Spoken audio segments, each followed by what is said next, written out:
안녕하세요. 반갑습니다. 이재진의 상한가릴리입니다. 상한가릴리 유튜브 채널에서는 시장에 100%는 존재하지 않아도 높은 확률의 종목과 전략들은 항상 존재한다라는 설명을 드리고 있습니다. 최신 뉴스 분석을 통해서 보다 더 높은 확률의 종목들이 필요하신 분들은 구독 버튼 누르시고 매번 올라오신 영상 시청하시면서 많은 도움 받아가시면 좋을 것 같습니다. 본격적인 영상 시작에 앞서서 항상 감사한 분들에 대한 선물을 드리고 있는데요. 벌써 구독자 8만 3,200분께서 구독 버튼 눌러주고 계신데 이 감사한 구독자분들을 위해서 다양한 무료 자료집을 꾸준히 다시 여러분들께 내어드리고 있습니다. 여러분들께서 보내주신 이렇게 관심에 항상 보답하는 사람이 되기 위해서 다양한 자료들 넘겨드리고 있는데요. 2025년도 차세대 배터리 자료집 그리고 2025년도 온디바이스 AI HBM 자료집 그 이외에도 2025년도 지금 대선 관련된 자료집 지금 현재 트럼프 선거, 트럼프 관련 종목들만 보면 되겠죠. 다양한 자료집들을 무료로 내어드리고 있어요. 관련된 간단한 이슈 정리부터 시작해서 관련된 종목들까지 싹 다 보기 좋게 정리해서 여러분들께 내어드리고 있으니까요. 궁금하신 분들은 영상 마지막에 자료집 얻어갈 수 있는 방법 알아가시면 좋을 것 같습니다. 우리 구독자분들에게 드리고 있는 선물이니까 구독자분들이 꼭 받아가세요. 좋습니다. 자, 그러면 본격적으로 오늘의 주제로 다시 넘어와서 2025년도 언제 하락이 나올지 우리는 그 하락에 어떻게 대처해야 될지 설명 시작해 보도록 하겠습니다. 우선 결론부터 말씀드리면 내년 1월에서 2월, 뭐 정확히는 1월에서 3월까지라고 보시면 맞겠죠. 한 넉넉하게 한 1분기에 굉장히 큰 위기가 올 것으로 현재 보여지고 있습니다. 이제 곧 얼마 남지 않았어요. 지금 12월 말이기 때문에 내년부터는 하방에 대한 가능성이 매우 높다라고 생각이 되는데요. 그 이유를 네 가지 이유를 들어서 가지고 왔습니다. 각각 완전 다른 이유인데요. 그 이슈를 다 모아보면 결국 2025년도 1분기에 주식시장의 불안감을 조성할 수 있을 만한 이슈들이 뭉쳐 있습니다.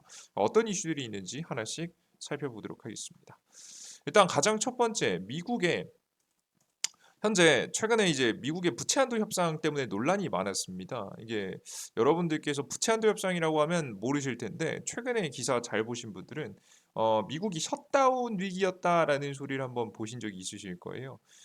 미국이 셧다운, 그러니까 미국이 정부의 자금이 이제 그 미국의 정부 기관들이 이제 움직이기 위해서는 돈이 필요하잖아요. 공무원들이 공짜로 일하는 건 아니니까. 이런 다양한 정부 기관들이 굴러가기 위해서는 미국 의회에서 예산안이 통과가 돼야 되는데요. 그 예산안이 통과가 안 됐습니다. 왜? 이 문제 때문에 미국 부채 한도 협상 때문이었습니다. 자세한 내용을 좀 보시면요. 제가 뭐 다른 곳에 올려드리려고 하다가 그 취소한 글인데 뭐 잘 정리가 돼 있으니까 볼게요. 최근에 이제 미국 셧다운에 대한 이제 흐름인데요. 자세한 내용을 아시는 게 좋습니다. 무조건 아셔야 돼요. 기본적으로 미국 의회는요. 10월 1일까지 예산안 법을 처리해야 됩니다. 미국은 항상 회계 마감을 매년 9월까지로 하고 있어요. 그래서 뭐 기업들 같은 경우에도 9월에 지금 9월까지 영업한 걸 가지고 지금 그 회계 처리를 마감을 해서 세금을 냅니다. 우리나라도 뭐 두 가지 선택할 수 있어요. 연말 기준 할 수 있고 9월 기준 할 수 있는데 보통 해외 수출을 많이 하는 기업들은 보통 9월 마감을 하기도 하죠. 아무튼 뭐 중요한 건 아니고 중요한 건 이때 마감이 됐어야 됩니다. 근데 보시는 바와 같이 민주당과 공화당이 당시 의견을 좁히지 못해서 변수가 발생했고 그로 인해서 임시 법안을 발행했습니다. 지금 현재 X개월 약 대략적으로 연말까지 해서 약 3개월간의 임시 예산안을 통과시켰고요. 최근에 이제 그래서 12월 20일 날짜로 해서 효력을 다하는 임시 법안이 통과가 되어서 그 전까지 다시 한번 협상해야 되는 상황이 만들어졌습니다.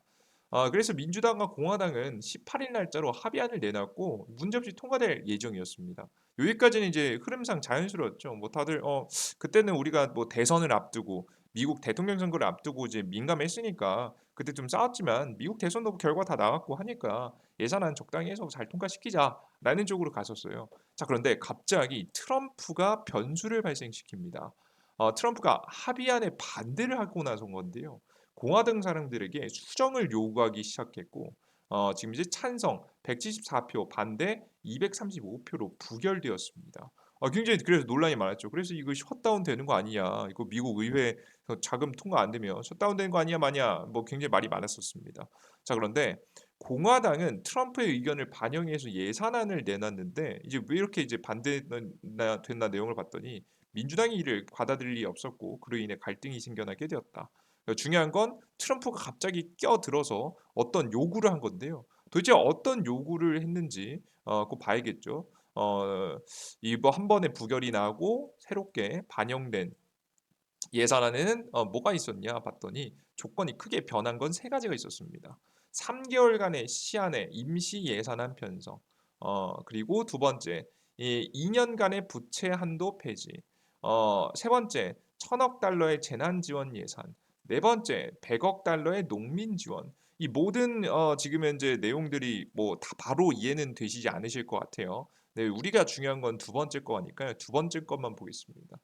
두 번째 게 중요한데요. 여기서 가장 핵심적인 것은 2번으로 보입니다.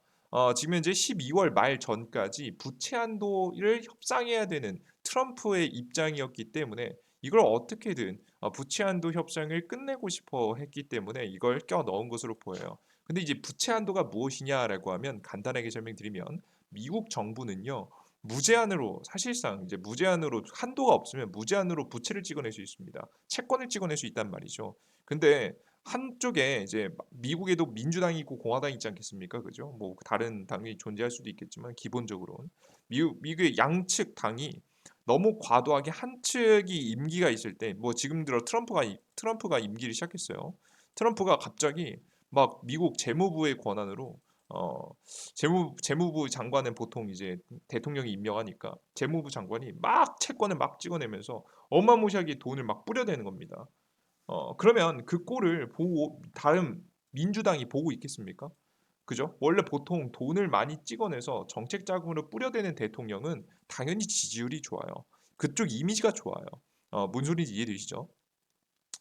뭔 소리인지 아시겠죠? 그죠? 그래서 민주당 측이 굉장히 싫어하는 겁니다. 방만하게 돈을 쓰고. 심지어 이 방만하게 돈을 쓰면은 표심도 표심이지만 국가 경쟁력이라든가 이런 것들이 무너질 수 있겠죠. 안 그래도 최근에 달러 화폐가 좀 흔들리죠. 중국의 부상으로 인해서 중국과 뭐 러시아라든가 중국이 빠르게 성장하다 보니까 기축 통화를 뺏긴다 많이 말이 많은데 여기서 채권을 많이 찍어낸다는 소리는 돈을 많이 찍어서 시중에 뿌린다는 얘기니까 달러의 가치가 흔들리지 않겠습니까?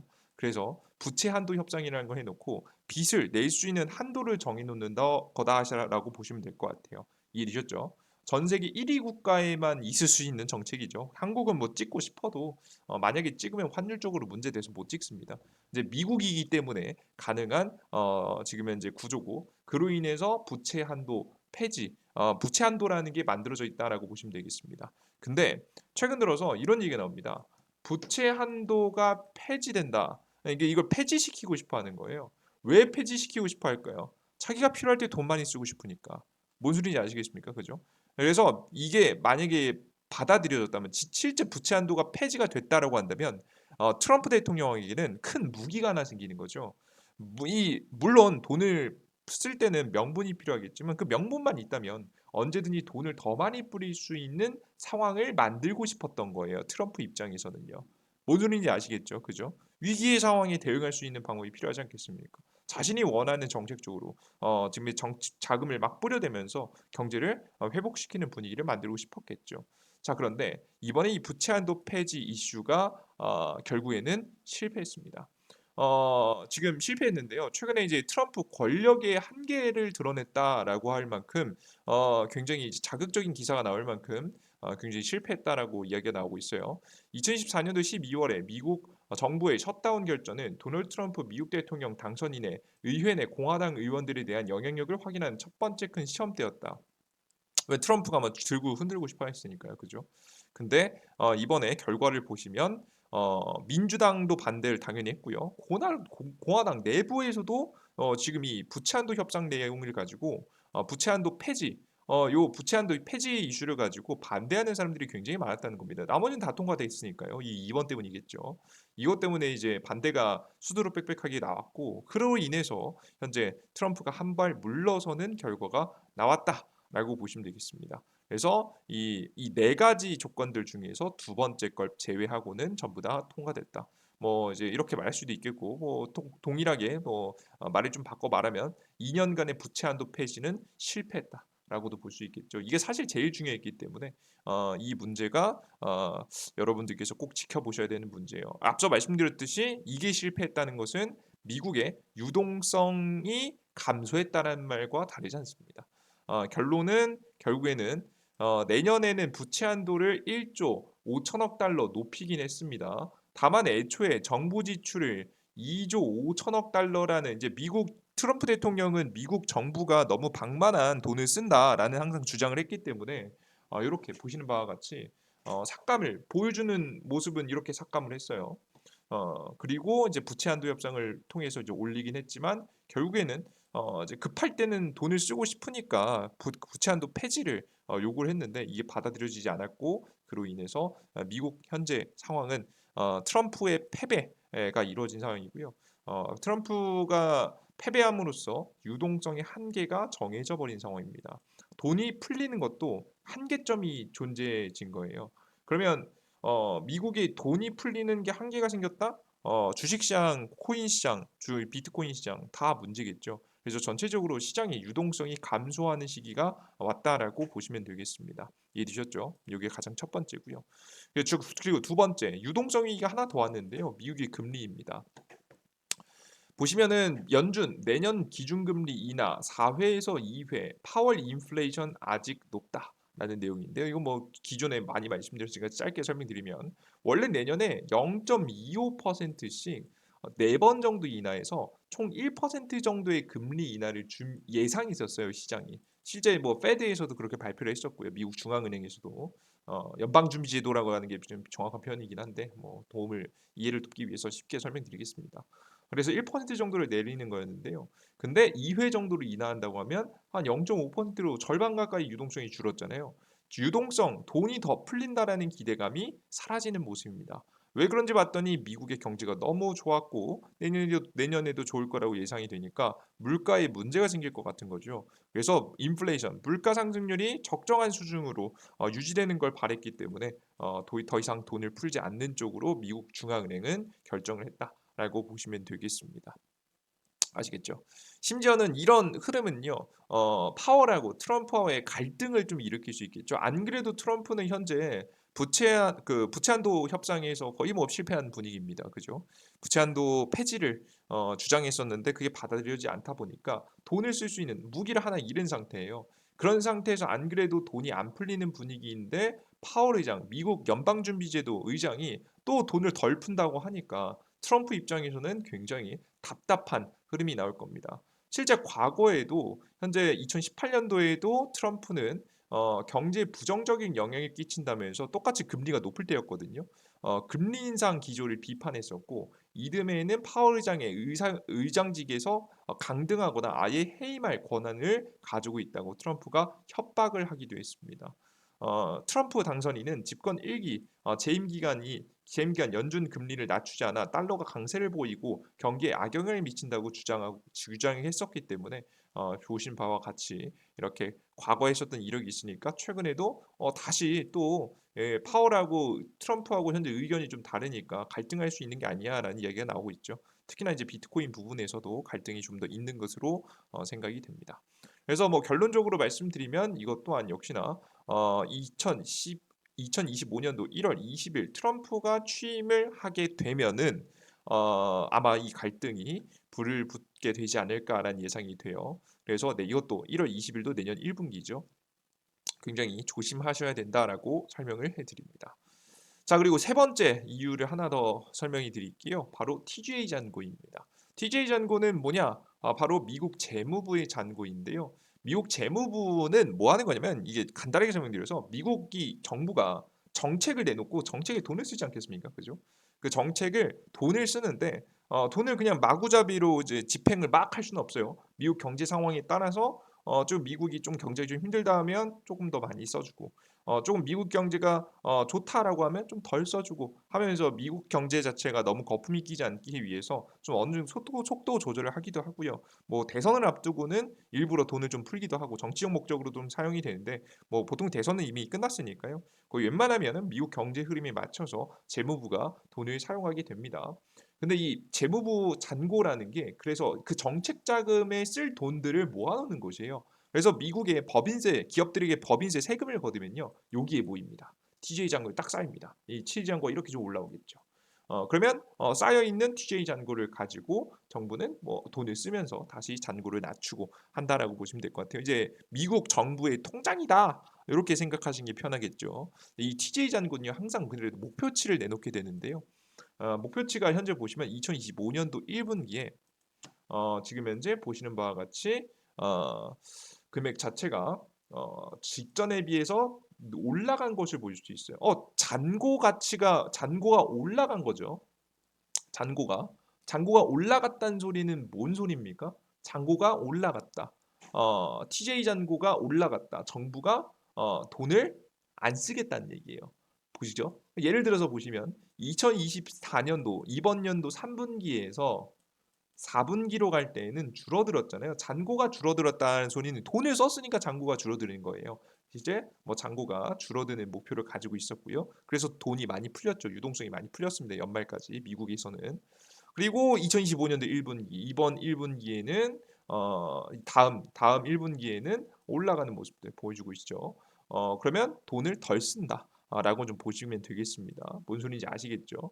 그래서 중요한 것은 내년 1분기에 역시나 유동성이 줄어들 만한 상황이 또 만들어지고 있다라고 보시면 되겠습니다. 아시겠죠? 그래서 미국에 대한 이야기를 다시 한번 좀 정리를 해보면요. 첫 번째, 지금 이번 연말, 지금 이제 정책에 대한 방향성을 보면 미국이 부채 한도 협상을 진행을 했는데 미국 부채 한도 협상의 결과가 부채 한도를 일부 높이긴 했지만 애초에 정부 지출이 많이 삭감된 현재 상태이기 때문에 많이 삭감됐어요. 그렇기 때문에 미국의 유동성에 공급을 잘 못하는 상황이에요. 심지어는 그나마 희망을 걸어볼 수 있었던 부채 한도 폐지를 통해서 그나마 가능성이라도 남겨놓는 급할 때 더 돈을 더 쓸 수 있는 이런 상황을 만들어지길 원했는데 트럼프가 이걸 원했던 거죠. 급할 때는 이제 돈을 쏘고 써야 되니까. 근데 그것조차도 받아들여지지 않았고 최근에 그것을 제외한 예산안이 통과가 되었다라고 좀 보시면 되겠습니다. 그리고 미국의 유동성 위기가 온다. 미국 금리 정책만 보셔도 결국 금리가 천천히 내려간다. 금리가 빨리 내려가야지, 금리가 많이 내려가야지 유동성이 공급이 되는데 공급이 안 되더라. 심지어 이것은 파월하고 트럼프의 지금 이제 갈등을 일으킬 수 있기 때문에 더욱더 위기감을 조성할 수 있다.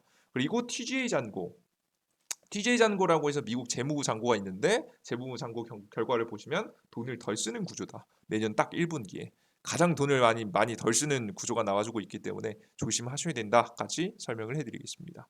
미국 전체가 유동성이 줄어드는 신호를 보내고 있죠. 그리고 심지어는 갈등까지 일으킬 수 있는 신호까지 보내고 있다 보니까 내년 1분기에는 정말 조심하셔야 되는 구간이 되지 않을까라는 생각이 좀 됩니다. 자, 그리고 네 번째, 국내에서도 악재가 하나 있는데요. 바로 국내 정치적 탄핵에 대한 이슈입니다. 뭐 길게 보실 필요는 없고요. 핵심만 보겠습니다. 국민의힘은 법원에서 빠른 선고를 독촉하고 민주당은 현재 헌재 속도전을 주문하고 있는데 이것도 굉장히 복잡한데요. 다 아실 필요 없이 심플하게 하나만 보겠습니다. 결국 탄핵 결정까지 최대 180일이 보장되지만 최우선으로 심리하겠다고 밝힌 만큼 2, 3개월 내 결론을 내놓을 수 있다. 2, 3개월 내 결론을 낼 가능성이 매우 높아요. 뭐 길어져 봤자 한 3, 4개월 정도일 것 같아요. 뭐 이재명 대표의 뭐 어쩌고 저쩌고 이제 이재명 대표도 이제 선거로 엮여 있으니까 뭐 이런저런 재판을 엮여 있으니까 빨리 보통 이제 대통령이 되면 현재 어떤 혐의를 받고 있건 그게 집행되지 않거든요. 그래서 이재명 대표도 빨리 그냥 난 대통령이 돼가지고 빨리 문제를 해결하고 싶어 하는 것 같아요. 당장의 재판에서 문제가 안 생기게 하게끔 진행을 하고 싶어 하시는 것 같아요. 그러다 보니까 이 대표의 이제 일정 때문에 이런저런 변수가 나오긴 하지만 결국 그거 길어져 봤자 2, 3개월에서 뭐 길어봤자 한 4개월 정도가 되지 않을까 예상이 됩니다. 그리고 4개월 안에 어느 정도 이제 혼란이 끝난다라는 얘기인데요. 반대로 말하면 4개월 동안은 길면 4개월 동안은 혼란이 계속된다는 얘기죠. 12월부터 1월, 2월, 3월, 길면 뭐 4월까지 혼란이 가중될 것으로 보입니다.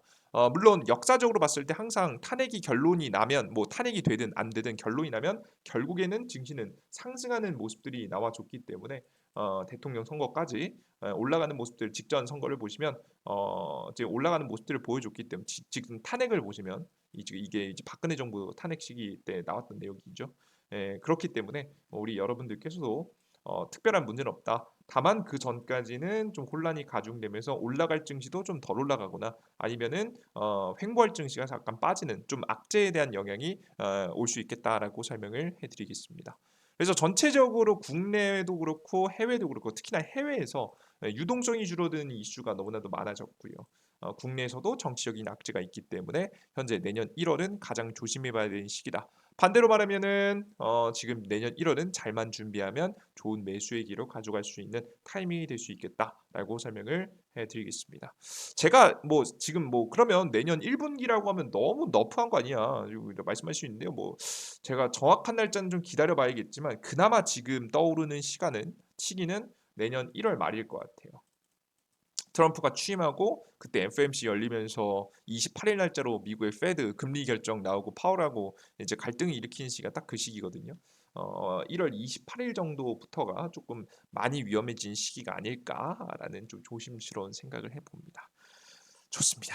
자, 연초 효과도 슬슬 끝나가는 시기이기도 하니까요. 그때를 가장 조심해 보면 좋을 것 같습니다. 자, 여기까지 오늘의 분석 마무리해 보도록 하겠고요.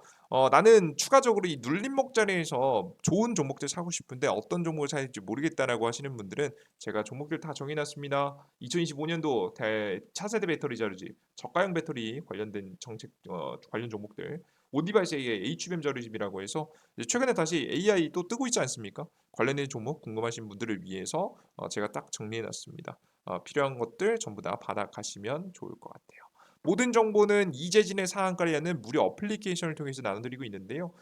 상한가리 1일 무료 어플리케이션은 구글 플레이 스토어, 앱 스토어에서 전부 다 공식 다운로드 할 곳에서 안전하게 다운로드 받을 수 있습니다.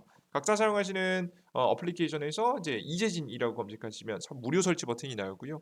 무료 설치 버튼 누르시고 들어가시면 로그인하시면 들어오시면 이런 화면이 나옵니다.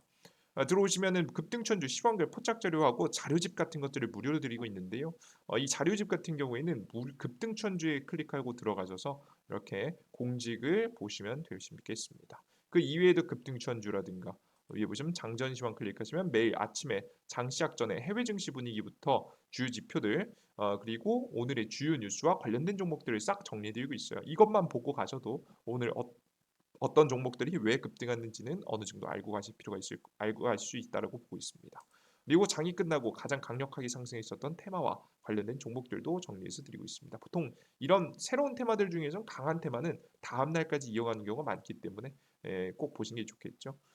그리고 뭐 자료집은 앞서 말씀드렸듯이 공직을 첫 번째 걸 클릭해 보시면 이렇게 모든 자료집 무료로 클릭하시면 받아갈 수 있으니까 꼭 받아가 보세요. 이 무료 자료집을 와 무료 콘텐츠를 100% 무료로 다 이용하기 위해서는 무료 아이디가 필요합니다. 처음에 어플리케이션 들어오신 분들은 무료 아이디를 만드셔야 돼요. 급등천주라든가 뭐 이런 거 아무거나 클릭하시면 처음에 이렇게 로그인하라고 나옵니다. 당황하지 마시고 왼쪽 하단에 있는 회원가입 버튼을 클릭하시고 회원가입하시면 될 것 같아요. 카카오로 시작하기, 구글로 시작하기 아무거나 하셔도 되고요. 아이디 패스워드 가입 뭐 이거 할 줄 모르시는 분들은 이걸로 하셔서 아이디 만드시면 되겠습니다. 이용량권 동의 체크하시고 가입하기 버튼 체크하셔서 이메일 주소 적으시고 비밀번호 적으시고 로그인하시면 돼요. 각자 사용하시는 네이버 이메일 골뱅이 네이버.com 비밀번호 적으시고 성함은 아무거나 하시면 될 거예요. 돼요. 여기 핸드폰 번호가 없죠. 그래서 비밀번호 까먹었을 때 인증받아야 되니까 뭐 네이버 이메일 주소로 아이디로 하고 있습니다. 뭐 네이버 이메일뿐만 아니라 뭐 구글 이메일, 뭐 다음 이메일, 한메일 뭐 다 상관없습니다. 아무거나 하셔도 돼요. 그래서 하시고 만드시면 될 것 같아요. 네이버 이거 로그인하실 때도 네이버 아이디 골뱅이 네이버.com 비밀번호 적으시고 쭉 중요한 거 로그인 상태 유지 체크하세요. 뭐 나머지 로그인 방법이 워낙에 쉬우니까 괜찮은데 어, 지금 현재 로그인 상태 유지 이렇게 직접 로그인하시는 분들은 매일매일 접속하셔서 매일매일 추천주 자료를 다 보셔야 되는데 매일매일 보실 때마다 로그인하면 귀찮잖아요. 로그인 상태 유지를 체크하시고 로그인하시면 더욱더 편안하게 이용할 수 있습니다. 꼭 참고하시면 좋을 것 같아요. 로그인 완료하시고 모든 컨텐츠 무료로 이용해 보세요. 좋습니다. 자, 오늘 영상은 여기서 마무리해 보도록 하겠고요. 더 유익한 내용과 함께 다음 영상 또 준비해 보도록 할 테니까요. 다음 영상도 기대해 주셨으면 좋겠습니다. 여러분들 모두 고생하셨습니다. 감사합니다. 땡큐. 수고하셨습니다.